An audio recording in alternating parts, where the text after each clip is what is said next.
जम्मू कश्मीर के पहलगाम में आतंकी हमले के बाद अजमेर जिला पुलिस अलर्ट मोड पर। घुसपैठियों की अब खेर नहीं। राजस्थान के अजमेर में एसपी वंदिता राणा ने कहा कि हमने जिले में 6 बांग्लादेशी घुसपैठियों को पकड़ा है जो भारत में अवैध रूप से रह रहे थे। उनके खिलाफ आवश्यक कानूनी कार्रवाई शुरू कर दी गई है। घर घर जाकर सर्वेक्षण भी किया जा रहा है और जिन क्षेत्रों में संदिग्ध व्यक्तियों के समूह रहने की आशंका है, वहां अजमेर पुलिस के साथ साथ विशेष टीमों को हाई अलर्ट मोड पर तैनात किया जा रहा है। संवेदनशीलता को देखते हुए अजमेर शहर में 15 जगह नाके स्थापित किए गए हैं। यहां से गुजरने वाले हर वाहन की सघन जांच की जा रही है। अगर कोई संदिग्ध व्यक्ति मिलता है तो उसके खिलाफ कानूनी कार्रवाई अमल में लाई जा रही है। साथ ही इंटेलिजेंस एजेंसी भी अलर्ट मोड पर है। कल तक लगभग 2500 संदिग्ध लोगों को चेक किया जा चुका है और आज ये संख्या बढ़कर 10,000 के पार जा सकती है। एसपी राणा ने बताया कि अब तक केवल अजमेर पुलिस ने 28 बांग्लादेशी घुसपैठिए चिन्हित कर रिपोर्ट कर चुका है और यह अभियान निरंतर जारी रहेगा। अब हमारे देश में कोई भी अवैध नागरिक नहीं रह पाएगा।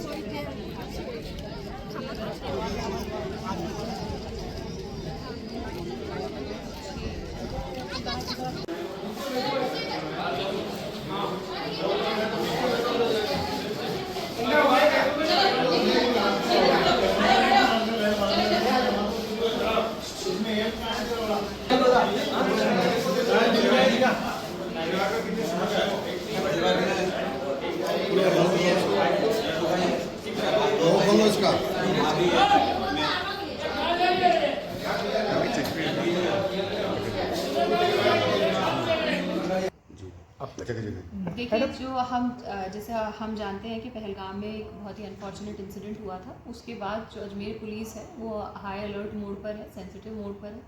उस चीज़ को ध्यान में रखते हुए शहर में लगभग 15 जगहों पर हमने नाके स्थापित किए हैं। तो पूरे दिन जो है वो फंक्शनल होते हैं। जो गाड़ियाँ आ रही जा रही होती हैं उनकी चेकिंग करते हैं और जो भी उनके खिलाफ लीगल एक्शन, अगर कोई बदमाशी करता हुआ नज़र आता है तो उसके खिलाफ एक्शन लिया जाता है। इसी के साथ साथ हमारी जो इंटेलिजेंस एजेंसी है वो भी पूरी तरीके से काम कर रही है और इंटेलिजेंस के बेसिस पर अगर कोई भी किसी इलीगल गतिविधि के अंदर इन्वॉल्व पाया जाएगा तो उसके खिलाफ सख्त कानूनी कार्रवाई अमल में लाई जाएगी। मैम, अब तक कितने संदिग्ध को वो चेक कर चुकी हैं? जैसा कि मैंने कहा कि केवल कल के दिवस में हमने 2500 से ज़्यादा लोगों को चेक किया है और अगर अब तक संदिग्धों की बात करें तो ये जो नंबर है ये हमारा 10,000 को चेक एटलीस्ट टच करता हुआ जाएगा, क्योंकि इस अभियान से पहले से ही हम लोग निरंतर इस अभियान के ऊपर विशेष रूप से काम कर रहे हैं। इस साल इन 6 लोगों को इंक्लूड करके अब तक अजमेर पुलिस अकेले 28 बांग्लादेशियों को डिपोर्ट करवा चुकी है और ये अभियान हम निरंतर चालू रखेंगे और हमारे प्रयास रहेंगे कोई भी ऐसा आदमी जो इलीगली हमारे देश में रह रहा है वो यहाँ ना रह पाए।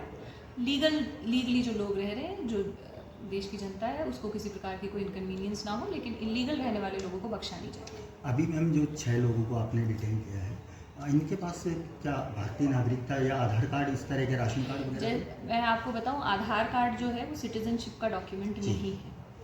जो सिटीजनशिप का डॉक्यूमेंट है वो वोटर आईडी कार्ड है, पासपोर्ट है, इस प्रकार के डॉक्यूमेंट्स हैं। तो यदि किसी के पास आधार कार्ड है केवल तो वो सफिशिएंट नहीं है। बाकी डिटेल में जाके हर डॉक्यूमेंट की चेकिंग की जाती है, क्या वो जो डॉक्यूमेंट लेके घूम रहे हैं वो ऑथेंटिक डॉक्यूमेंट है भी कि नहीं है, और अगर डॉक्यूमेंट गलत बनाया हुआ है तो उसके अकॉर्डिंगली विधिक कार्रवाई अमल में लाई जाती है। इसके अलावा हमारे जो सूचना तंत्र है, टेक्निकल सर्विलांस है, उन सब चीज़ों की मदद ली जा रही है। इन 6 लोगों के पास मैम क्या क्या डॉक्यूमेंट आपको बरामद हुए? देखिए, ये जो है एक अनुसंधान का मतलब ये हमारी जांच का विषय है और हम सारी चीज़ें जो हैं जिससे कि और लोगों को सतर्कता ना हो, इसलिए मैं सारी चीज़ खोलना भी नहीं चाहूँगी यहाँ पे कि किस तरीके से क्या कर रहे होते हैं।